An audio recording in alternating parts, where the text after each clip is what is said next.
Buenos días, mis hermanos y hermanas en Cristo Jesús y amigos visitantes de nuestro canal de la Primera Iglesia Bautista de Juárez. Hermanos, bueno, como ustedes saben, estamos llevando nuestras lecciones de la revista trimestral y estamos viendo los temas acerca de la esperanza, hermanos. El título largo es Viviendo con esperanza en un mundo quebrantado.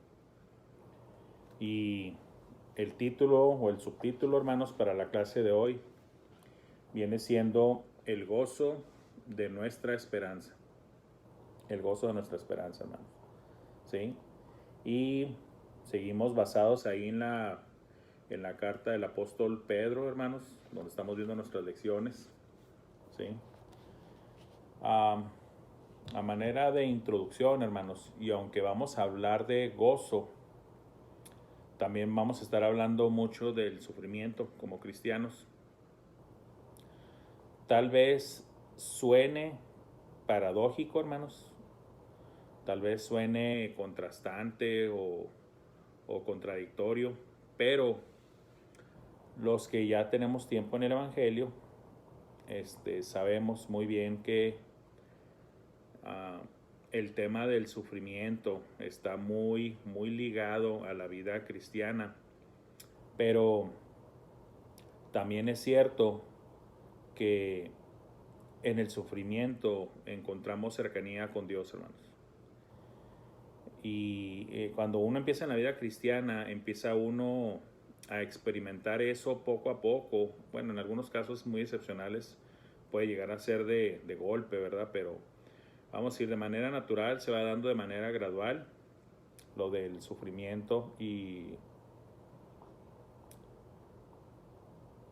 miren, cuando vienen pruebas, cuando vienen situaciones difíciles, es natural en el cristiano, inclusive en el no cristiano, también es natural de que cuando viene una prueba muy difícil, entonces sí levantan su rostro para buscar a Dios.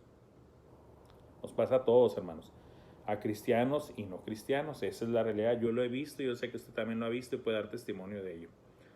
La gente se asusta, les da temor una situación que está fuera de su control y empiezan a interesarse en los temas espirituales. Eso es natural en el hombre, lo hemos visto muchas veces.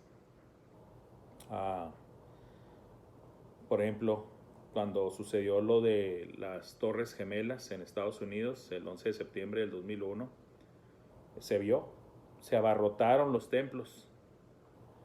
Inclusive, y llamó mucho mi atención,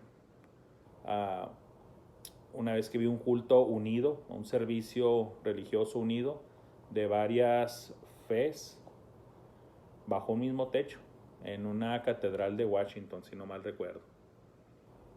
Son imágenes que se me quedaron a mí en lo personal muy grabadas por el hecho del análisis de noticias internacionales a la luz de la palabra de Dios y cosas por el estilo.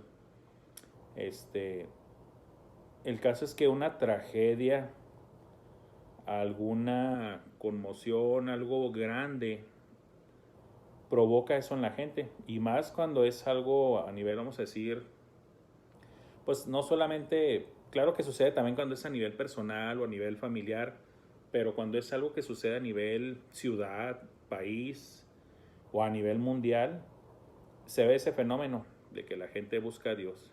Bueno, el cristiano está diseñado, hermanos, para identificarse con Cristo en el sufrimiento.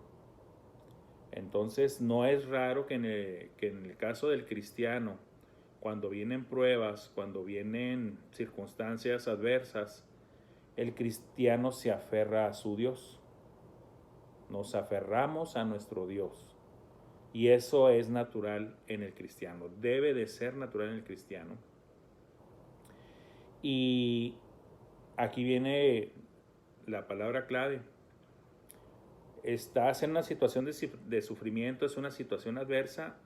Sin embargo, como eso te lleva a buscar más a Dios, porque el cristiano de por sí debe buscar a Dios. Siempre debe buscar el cristiano a Dios, hermano. No está correcto, no está bien, no es un buen síntoma, no es un buen fruto o evidencia de que un cristiano, voy a decirlo así entre comillas, no tenga una relación cercana con Dios. Eso suena contradictorio. Eso sí es contradictorio, eso es hasta un foquito rojo como para empezar inclusive a dudar de que si realmente eres cristiano o no. Porque si hasta en los incrédulos las situaciones de peligro o de dolor o de prueba los hacen buscar el rostro de Dios, pues en un cristiano debe ser el pan diario, debe ser algo cotidiano. Y cuando hay pruebas o cosas así, pues aún más de lo que ya lo está haciendo, de lo más que busca a Dios, de lo que ya regularmente está buscando a Dios en oración y todo encima de eso va a haber más tiempo dedicado a buscar el rostro de nuestro Dios. Y eso conlleva a una relación más íntima, a una comunión más íntima con Dios, y por consecuencia eso va a traer gozo. Por eso les decía, aunque fuera a sonar algo contradictorio, paradójico, pero en el caso del cristiano, el gozo está también muy cercano al concepto del sufrimiento, porque eso nos mantiene más cerca de Dios, y cuando estamos más cerca de Dios experimentamos más su presencia y por consecuencia más el gozo. El gozo de saber que estamos cerca de Él, de que estamos tomados de su mano, que Él tiene cuidado de nosotros, de que Él no está ajeno a nuestra situación y de que algún día, ya sea porque Él venga por nosotros o que Él nos llame a su presencia, vamos a estar ya con Él cara a cara y gozando de todas esas cosas preciosas que Él tiene prometidas para nosotros. Bueno, entonces vayamos ya directamente a los textos de nuestra lección, hermanos. Como les dije, es ahí todavía en Primera de Pedro, pero vamos a ir a nuestro material. Y ustedes, hermanos, si gustan, por favor, ahí en sus Biblias,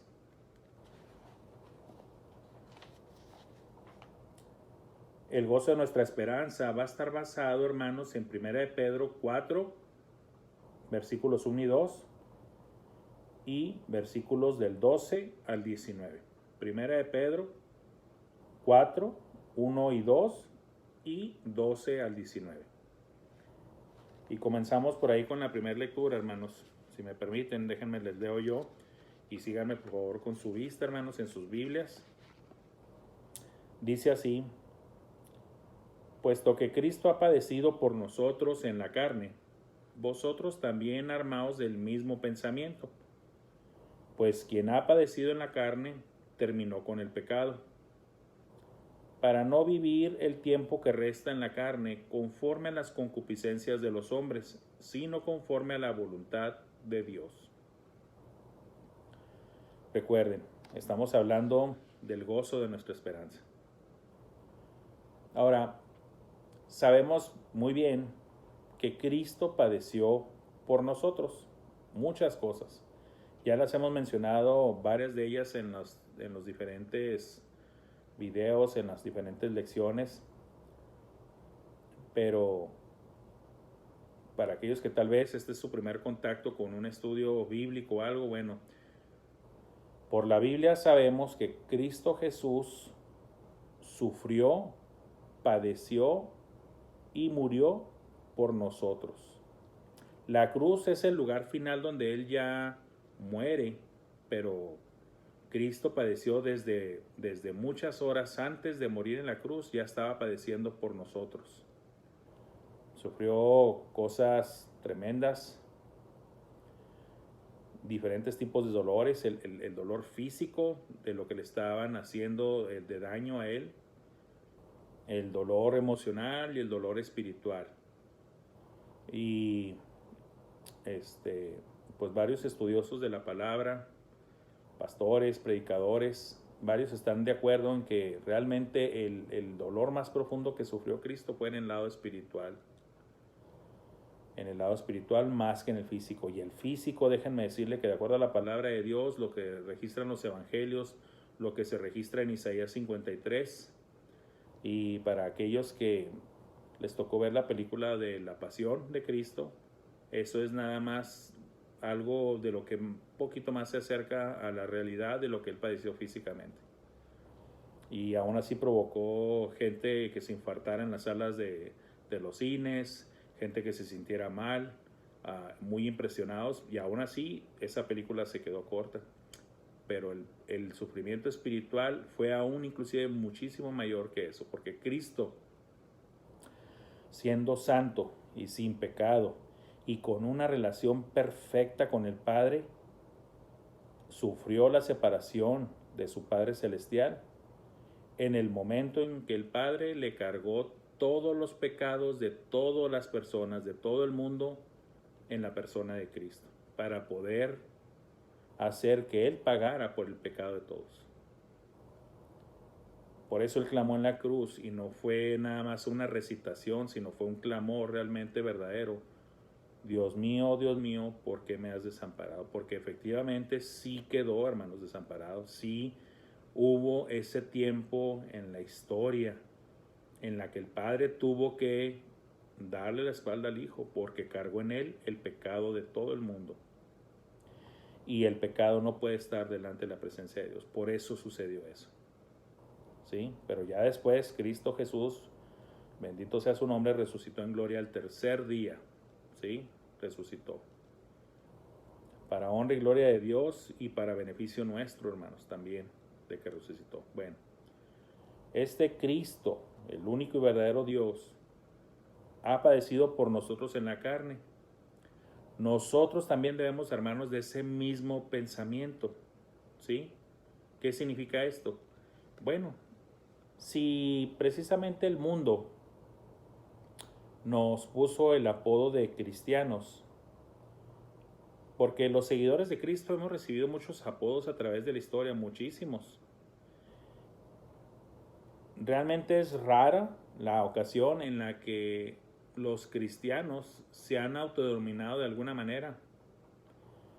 Históricamente hablando, siempre se han quedado identificados con los apodos, con los calificativos que los enemigos o simplemente personas externas a la fe les han puesto a los cristianos. Y en la Biblia están registrados cuando menos dos, los que del camino, así se les llamaba, ellos son los del camino, o cristianos, por primera vez en la iglesia de Antioquía. ¿Por qué digo todo esto? Bueno, porque el nombre, vamos a decir específicamente el de cristiano, también el otro, pero cristiano está más directamente asociado etimológicamente, porque Cristo, el Señor, es uno de sus títulos, se le forma como parte de su nombre ya también después al decir Jesús el Mesías, como Jesucristo. Sí, es un nombre compuesto, Jesucristo, Jesús el Mesías. Nos identificamos con Cristo, mas también aquí el apóstol nos exhorta a que también en el pensamiento estemos identificados con Él, que seamos de ese mismo pensar, que estemos armados con el mismo pensamiento. ¿Cuál pensamiento? De que se ha de padecer por la causa, por el testimonio. ¿Cuál testimonio? El testimonio cristiano, siendo primero Cristo el modelo principal, el ejemplo, y también nosotros. Yo sé, hermanos y amigos, que es difícil para nosotros como seres humanos, de manera natural, es difícil querer asociarnos al dolor. Pero también cuando ya uno vive por ciertos años, inclusive no estoy hablando de gente ya adulta o vieja, también ya de jóvenes o adolescentes, si ponen bien atención en sus vidas, van a darse cuenta que el dolor está asociado a la vida humana. Siempre, desde niños. Sí, pasan muchas cosas bonitas, el Señor nos da muchas bendiciones, inclusive aún antes de ser cristianos, antes de ser hijos adoptados por Dios, en Cristo Jesús. Desde antes de eso ya Dios derramaba bendiciones sobre nosotros.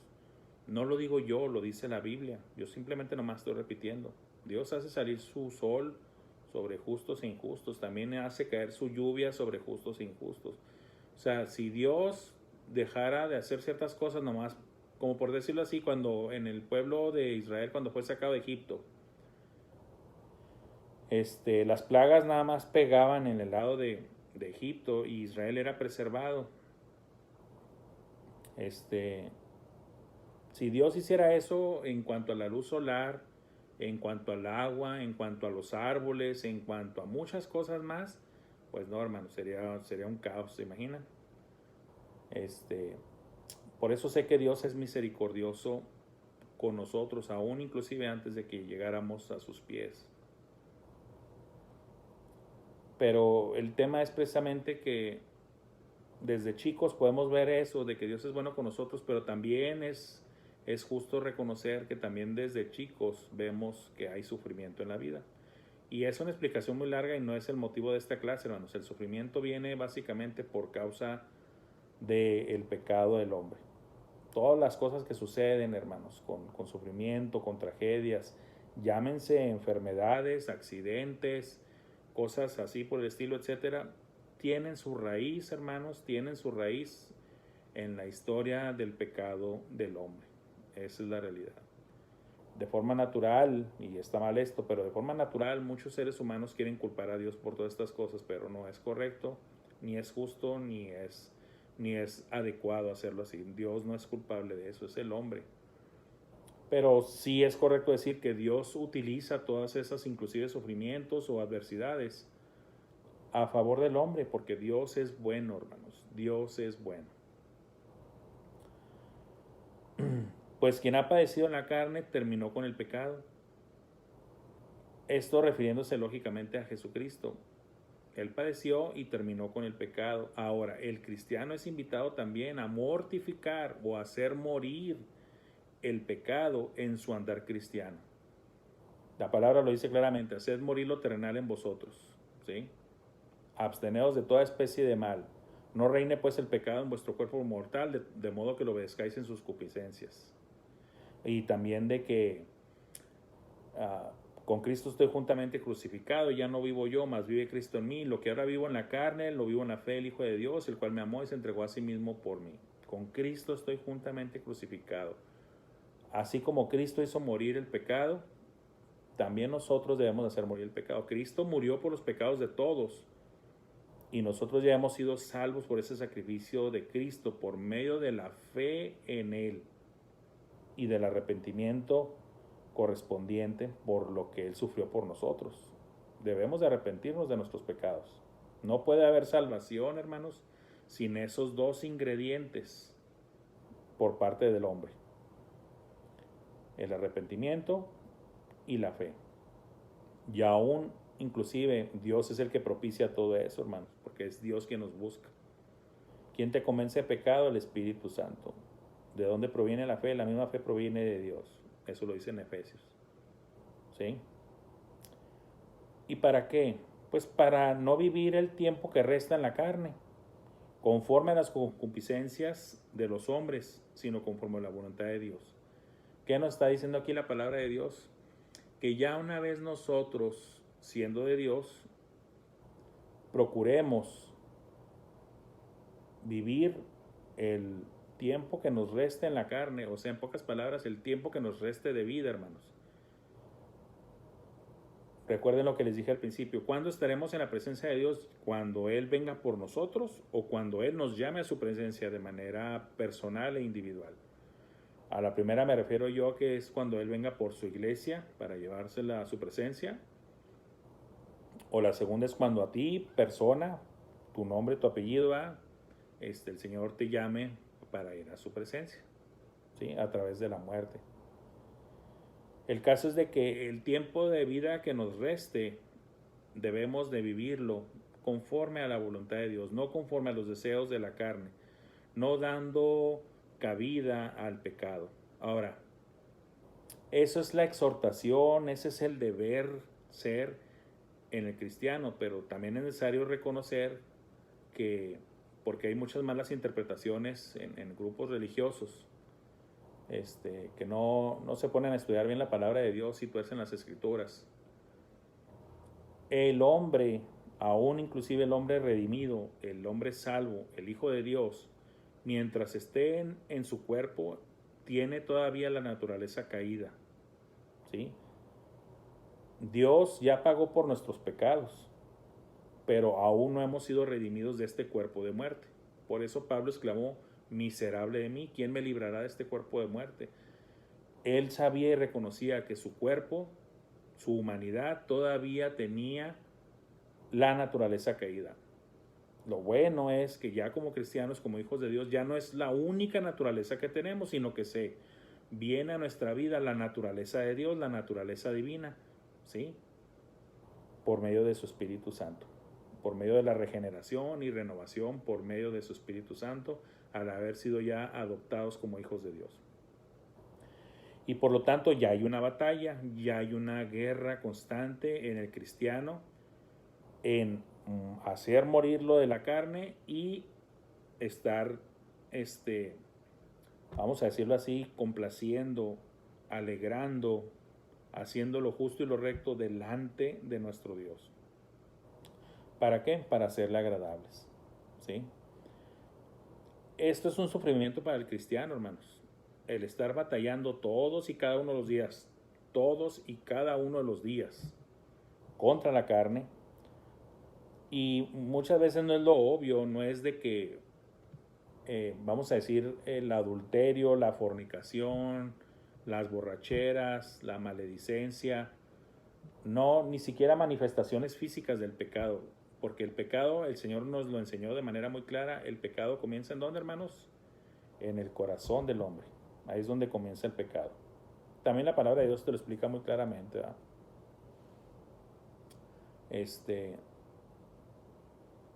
Muchas de las batallas de los verdaderos cristianos realmente se dan a nivel corazón, a nivel pensamiento, no a nivel ya físico en las etapas finales del pecado, cuando ya lo llevas a la práctica. El que es nacido de Dios no practica el pecado, dice la palabra. Cuando hablaba de grupos que malinterpretaban esto, es de los que no creen en que la salvación es eterna y no creen que la salvación es por gracia. Ellos se aferran a creer de que algo tiene que hacer el hombre para ganarse su salvación y le agregan las obras. Eso es una blasfemia. Sí, esa es la palabra correcta. Ese tipo de doctrina es una blasfemia. ¿Por qué es una blasfemia? Porque estás menospreciando y despreciando la obra completa, perfecta de Cristo Jesús en la cruz, de haber pagado tus pecados por completo y de, como enseña claramente la palabra de Dios a través de todas sus páginas, de que la salvación es por gracia, por medio de la fe. Por eso es una blasfemia el negar eso. Y se puede negar de muchas maneras. Cuando tú empiezas a decir, bueno, sí se puede uno ser salvo, pero fe más obras, fe más caridad, fe más esto, más esto, más esto y más esto. No, no es más todo eso. Es por pura gracia de Dios, ¿sí? A través de la fe del cristiano, a través del arrepentimiento de obras muertas del pecado, ¿sí? Entonces, esa es la voluntad de Dios, hermanos.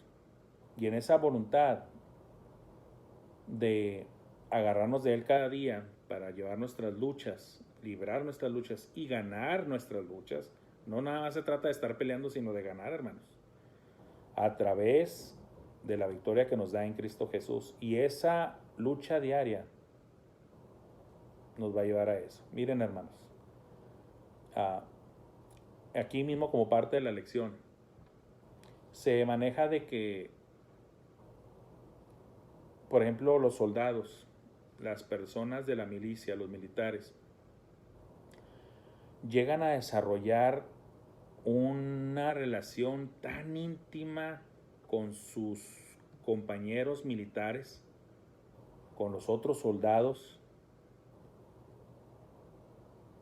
por el hecho de que cuando están en combate, la vida del uno y del otro depende de la protección del cuidado, de la vigilancia y del compromiso de tu compañero de al lado, y viceversa. Él depende también de ti. Por eso se dice, hermanos, y es la realidad, los que están allegados a esto, los que les dan, vamos a decir, apoyo a los veteranos, ya sea apoyo espiritual, de consejería, psicológico, apoyo de recuperación de terapias, fisioterapias, porque quedan dañados también físicamente, no solamente de manera emocional o mental, sino también físicamente. Llegan a darse cuenta de esto y dicen que realmente solamente entre ellos logran comprenderse realmente de ese lazo tan estrecho que se formó entre ellos, de haber compartido situaciones de riesgo de vida, en pocas palabras, de vida o muerte, y que los unen para toda la vida. Se vuelven hermanos, ¿sí? Pero hermanos de la milicia. Bueno, nosotros, hermanos, también estamos en una batalla y en una guerra, ¿sí? Muchas veces en la escritura el cristiano es visto como un soldado, y hablo de manera literal. La palabra de hecho se nos aplica, soldados de Jesucristo. Y se habla en términos de las palabras de los apóstoles, de las batallas, el del pelear, el de luchar. Y el que realmente nos saca adelante de todo esto, hermanos, en victoria, es Cristo Jesús, nuestra relación íntima con Cristo Jesús. Entonces, pues Cristo viene a ser nuestro compañero de milicia y debemos desarrollar nosotros con Él esa íntima relación inquebrantable con nuestro Señor. Y esa relación íntima nos debe traer ese gozo único y especial que se tiene en una relación íntima con Jesucristo. El gozo, bíblicamente hablando, no es comparable con la felicidad o con la alegría. Se maneja en términos más sublimes. ¿A qué me refiero? Tú puedes estar alegre o contento si las cosas están yendo bien, si te traen un buen almuerzo y te lo ponen delante de ti. Muchos han de decir, el hermano siempre cita la comida, ¿por qué será? No sé, pero mis cachetes son testigos de algo, ¿verdad, hermanos? O vamos a decir, estás en la quinceañera de tu hija, en la boda de alguno de tus hijos. Son momentos de alegría, ¿sí? De felicidad, pero siempre se ha manejado en términos bíblicos que el gozo es mucho más sublime que todo eso. ¿Por qué? Porque el gozo está ahí independientemente de las circunstancias que estés viviendo, ya sean alegres o no alegres, ya sea que estés igual en un momento, por ejemplo, en unas bodas, en un festejo, en una, vamos a decir, a lo mejor en un festejo por un reconocimiento de algún logro, cosas por el estilo, llámese graduaciones, diplomados, el haber acabado tu seminario, cosas por el estilo. Pero de que esté Dios contigo, tomando tu mano y abrazándote en los momentos de profundo dolor, como cuando estás en el tiempo de duelo por la pérdida de un ser querido, de un ser amado. El sentir los brazos amorosos del Señor abrazándote, dándote consuelo, dándote paz y tranquilidad, aún en medio de ese periodo de dolor y de duelo.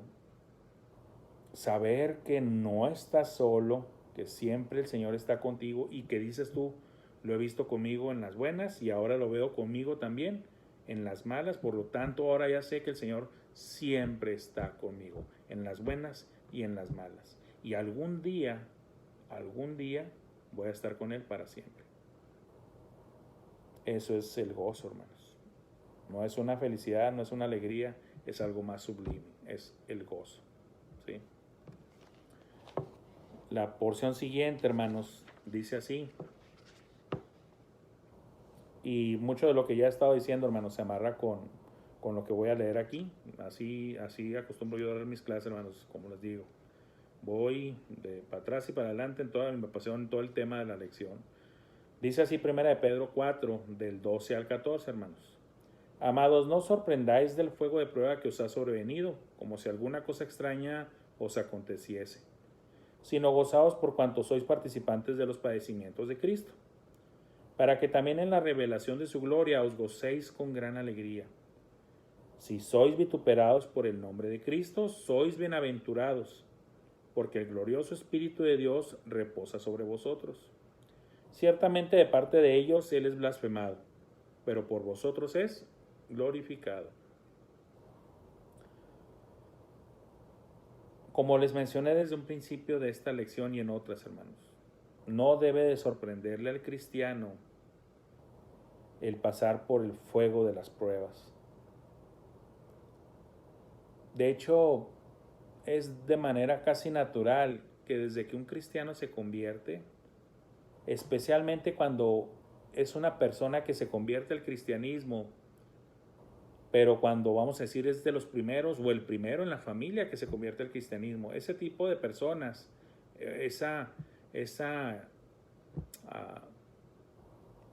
sí, pues las personas que les toca en esas condiciones normalmente son de los que sufren persecución inmediatamente después de haber recibido al Señor, después de haber sido salvos. Porque inmediatamente se enfrentan a que cómo que ahora eres hermano, cómo que ahora eres cristiano y ahora ya no eres esto y ahora no eres el otro y nos has traicionado y que has traicionado la fe de nuestros papás, de nuestros abuelos. Y miren, cuando yo he dado consejería respecto a este tema, yo siempre les he dicho, mira, tu familia, ámalos, ora por ellos, procúralos, hazles el bien, así como Cristo lo ha hecho con todos. Pero frases como la de que has traicionado la fe de nuestros padres, de nuestros abuelos, pues tú preocúpate, número uno, y esto es número uno, tú preocúpate de no traicionar la fe que te ha heredado Dios, porque esa es la principal. Yo sé que a los padres hay que honrarlos, hay que inclusive venerarlos, y no en el aspecto idolátrico, sino en el aspecto de tenerlos en gran estima y de respeto, a eso me refiero, y es palabra bíblica. La otra no como algunos la tuercen en otros círculos religiosos que se van a la latría o a la adoración. No, pero como dijo el Señor, el que ama a padre o a madre más que a mí no es digno de mí. ¿Sí? No debe amar uno más a la familia, a los padres o a los hermanos o a quien sea, más que a Dios. Dios quiere que ames a tus padres, sí, pero no más que a Él. Él debe de ser siempre el número uno. Amarás al Señor tu Dios con todo tu corazón, con toda tu mente, con todas tus fuerzas, ¿verdad? Primero siempre es Dios. Debe de ser así, hermanos. ¿Sí?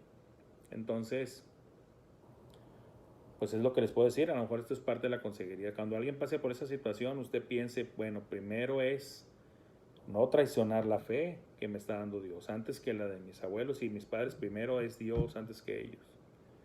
Y con oración y testimonio, un buen testimonio, y con la gracia de Dios, si Dios les concederá tal vez a tus parientes algún día ver esa realidad y entenderla, y también pasar ellos a ser parte de la familia de Dios. Así no hay de otra. ¿Sí? No le debe extrañar pues al cristiano, no le debe sorprender que vengan este fuego de pruebas en sus vidas, como si fuera algo extraño. Por eso yo siempre les digo en mis clases, el cristiano, el verdadero cristiano sufre. No somos de los que decimos de conviértete al Señor y tus problemas se acabarán y serás prosperado. Ahora sí, como dicen en las novelas de Televisa, salud, dinero y amor. No. Eso es telenovela, hermanos. El cristiano sufre. Pero la perspectiva bíblica es por un corto tiempo. El cristiano debe de sufrir, pero por un corto tiempo. Pues tengo por cierto que las aflicciones del tiempo presente no son comparables con la gloria venidera que en nosotros ha de manifestarse. Así dice la palabra de Dios. No son comparables. Nuestro sufrimiento no es comparable con la gloria venidera que algún día, por gracia de Dios, vamos a gozar, hermanos. Entonces, no nos debe sorprender. Debemos saber que Dios va a utilizar esas experiencias adversas, ese dolor, esas tribulaciones, esas persecuciones y esos padecimientos a nuestro favor. ¿Sí? A nuestro favor. A los que aman a Dios, todas las cosas les resultan a bien. ¿Sí? Por lo tanto, dice aquí, sino gozaos por cuanto sois participantes de los padecimientos de Cristo, para que también en la revelación de su gloria os gocéis con gran alegría. Cristo de manera muy particular sufrió por los pecados de todo el mundo, pero al identificarnos con Él, al ser seguidores de Él, al ser pequeños cristianos, eso significa pequeños Cristos, al ser discípulos suyos, vamos a sufrir el menosprecio, el señalamiento, los adjetivos calificativos, los insultos y muchas cosas más. Persecución, difamación, chismes, cosas por el estilo. ¿Sí? Y ahorita estoy mencionando ya todas estas cosas porque voy a perfilarme a otra parte que vamos a ver aquí dentro del tema. ¿Sí? Somos participantes, tenemos que participar de los padecimientos de Cristo. Si alguien no padece por Cristo, si tú nunca has sido señalado en algo por ser cristiano, no quiero entristecerte, no quiero ponerte nervioso, pero sí tengo la obligación de decírtelo. Entonces revisa tu vida porque muy probablemente no eres cristiano. Es prácticamente imposible que el cristiano no padezca por causa del testimonio, por causa de Cristo. Es algo que va pegado, es implícito, es obligatorio. Yo sé que pues no queremos sufrir, pero en el caso del cristiano así es, no hay de otra. Si tú estás bien con el mundo y todo el mundo te halaga y a todo el mundo le caes bien y nadie tiene problemas contigo en alguna manera u otra y te identificas como cristiano, y se me hace que algo anda mal, porque el Señor dijo que el mundo nos aborrece porque no somos del mundo. El cristiano no es del mundo y por lo tanto el mundo lo aborrece, no le da bienvenida. Entonces, si el mundo te ama, pues es porque eres del mundo, no porque eres de Cristo. No es para ofender, es simplemente para autoexaminarse. Así de sencillo. Porque ¿qué queremos? Pasar unos cuantos años bien felices en el mundo y que el mundo nos diga que somos lo máximo. A fin de cuentas nadie va a ir a tu entierro y te van a abandonar. O eres de los que sabes que vas a sufrir en el mundo, pero que te aferras a tu Señor, a la relación personal con tu Señor, sabiendo que algún día de Él vas a heredar la vida eterna, visible y tangible, porque ya la tenemos al ser cristianos. El que cree en el Hijo tiene vida eterna, dice la palabra, y la palabra de Dios no mientes. Así es que si dice que si yo creo en Cristo y tengo vida eterna, es que ya la tengo. Simplemente la vida eterna no se ha manifestado tal cual es hasta que Él se manifieste, ¿sí? Pero una cosa es de que no esté ahí, que no exista, a que todavía no sea manifestada, ¿sí? Y esto, como lo acabo de decir, para que cuando sea la revelación de su gloria, nos gocemos con alegría. Pues claro, porque estamos en espera de que eso suceda, de que Él ya se manifieste. Porque al manifestarse Él, también nos manifestaremos nosotros, si lo sabe, hermano. Cuando Él se manifieste tal cual es, también nosotros seremos manifestados porque seremos semejantes a Él. Estaremos glorificados, ya vestidos de un cuerpo inmortal, incorruptible, ¿sí? Si somos vituperados por el nombre de Cristo, somos bienaventurados. ¿Por qué? Porque eso significa que la gente vea a Cristo en nosotros. Y así como el mundo rechazó a Cristo, también a nosotros nos rechazan. Porque nos ven, nos identifican como fieles seguidores de Cristo. Para ellos es para mal, pero para nosotros es para bien, ¿sí? Así es que si somos vituperados, si somos calumniados, insultados, afrentados y humillados, ¿sí? Por causa del nombre de Cristo, somos bienaventurados, hermanos. No se deprima, al contrario. Miren, hay ejemplos en la Biblia. Cuando los apóstoles llegaron a ser azotados, en vez de salir llorando y quejándose de ahí de los azotes, salieron emocionados, gozosos, porque habían sido tenidos por dignos de padecer por causa del nombre de Cristo. Yo sé que suena contradictorio, hermanos, y uno se podría pensar, pues, ¿cómo voy a salir gozoso después de que me agarren a palazos y me rompan la trompa y todo? No, hermanos, pues, ¿saben una cosa? Claro que esos pensamientos le pasan, tal vez no a todos los cristianos, pero a algunos nos pasan esos pensamientos de cómo puede ser esto, ¿verdad? Bueno, les digo una cosa, Dios va a dar esa gracia en su momento. Así como cuando Cristo dijo, cuando los lleven delante de reyes, de gobernadores o de cualquier otra autoridad o alguna persona, no os preocupéis por lo que habéis de decir, porque en esa hora os será dado lo que habéis de hablar.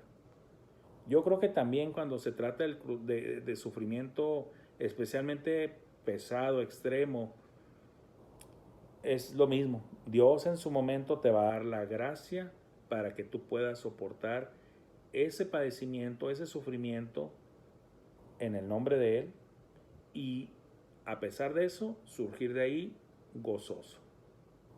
Yo creo que va por el mismo camino, es la misma receta. Dios te va a dar en su momento justo, en su tiempo, no en el tuyo, esa victoria, ese gozo, esa identificación íntima con Él. ¿Cómo lo sé? Porque lo promete en su palabra. Y algunos ejemplos quedaron escritos para que nosotros lo veamos y lo creamos. Por eso dice la palabra de Dios. ¿Para qué pasó todo esto? Para nuestro ejemplo. ¿Y qué? Para que lo creamos. ¿Sí? Por lo tanto, somos bienaventurados porque el glorioso Espíritu de Dios reposa sobre vosotros. Eso es evidencia directa de que el Espíritu de Dios está sobre nosotros. Si tú estás siendo insultado, calumniado y sufriendo por causa del nombre de Cristo, es que el Espíritu de Dios está en ti. Si el mundo te rechaza, te señala, ¿sí? Y ahorita vamos a ver otras cositas más adelante para aclararlo también. Y me adelanto un poquito. No creas que todo sufrimiento es por causa del nombre de Cristo. No. Ahorita vamos a ver también que uno debe cuidarse de que no se venga un sufrimiento por causa de tus travesuras, ¿verdad? O de tus maldades o de cosas que haces que son incorrectas y no se las quieras adjudicar a que estoy sufriendo por el nombre de Dios. No, está sufriendo porque usted la regó, ¿verdad? Porque usted hizo algo malo, algo indebido, ¿sí? Ciertamente de parte de ellos, o sea, por parte del mundo, Él es blasfemado, ¿sí? Pero al mismo tiempo de que el nombre del Señor es blasfemado por parte de los del mundo, en esas situaciones, por nuestra parte, está siendo glorificado. Al mismo tiempo, unos te están atacando, insultando, azotando, castigando, porque tú eres un siervo de Cristo y no soportan ellos tal vez la predicación, la sana doctrina, y como muchas veces los fariseos y los escribas rechinaban los dientes y se tapaban los oídos y buscaban con qué apedrear al Señor. Bueno, cuando los del mundo se pongan así porque tú eres de Cristo, pues por el lado de ellos es blasfemado, pero por tu lado está siendo al mismo tiempo, así como está siendo blasfemado, por tu lado está siendo glorificado. ¿Sí? Esto es lo que nos enseña la palabra de Dios. Tú nada más asegúrate de estar del lado correcto, no del lado de los blasfemadores, sino del lado de los que le dan honra y gloria a Dios. Y la siguiente porción, ya para terminar, hermanos, es 1 Pedro 4, del 15 al 19, y dice así: así que ninguno de vosotros padezca como homicida, o ladrón, o malhechor, o por entremeterse en lo ajeno. Pero si alguno padece como cristiano, no se avergüence, sino glorifique a Dios por ello. Porque es tiempo de que el juicio comience por la casa de Dios. Y si primero comienza por nosotros, ¿cuál será el fin de aquellos que no obedecen al Evangelio de Dios? Qué buena pregunta, ¿verdad? Y si el justo con dificultad se salva, ¿en dónde aparecerá el impío y el pecador? De modo que los que padecen según la voluntad de Dios encomienden sus almas al fiel Creador y hagan el bien. Es lo que les decía ahorita, hermanos. Porque ya sabía yo que seguía esta parte, ¿verdad? No debemos padecer, hermanos, por causa de nuestros pecados. No debe andar uno padeciendo ni como homicida, ni como ladrón. Y si hiciéramos una larga lista, no se trata de esto, pero aquí sabiamente el apóstol, inspirado por el Espíritu Santo, introduce una palabra que es genérica, que abarca cualquier tipo de cosa que tú hagas haciendo el mal. ¿Y cuál es esa? Malhechor. Así es que no debemos de padecer ni como homicidas o ladrones o malhechores. O sea, no andes haciendo cosas malas o por entrometerte en lo ajeno. Sí, porque eso también es un pecado. Entrometerse en lo ajeno también es un pecado. ¿Sí? Varias veces señalado en la palabra de Dios.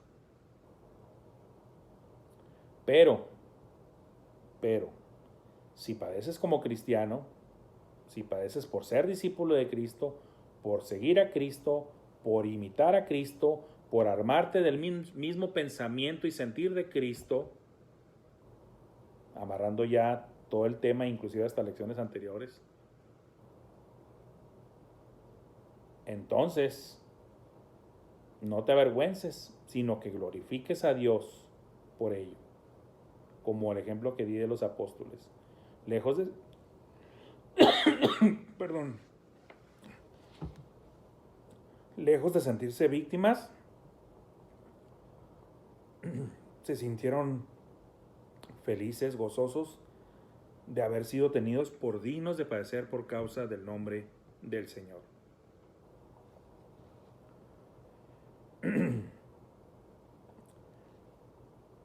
Aquí el apóstol viene y remate, dice, porque es tiempo, o sea, como diciendo, como palabra fuerte, porque es tiempo de que el juicio comience por la casa de Dios.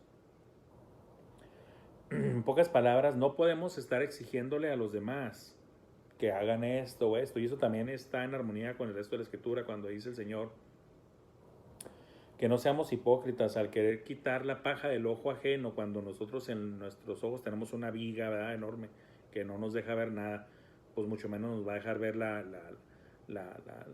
pajita en el ojo ajeno. ¿Sí? Es lo que está diciendo aquí, porque es tiempo de que el juicio comience por la casa de Dios, primero por nosotros, hermanos, autoexaminarnos, ¿sí?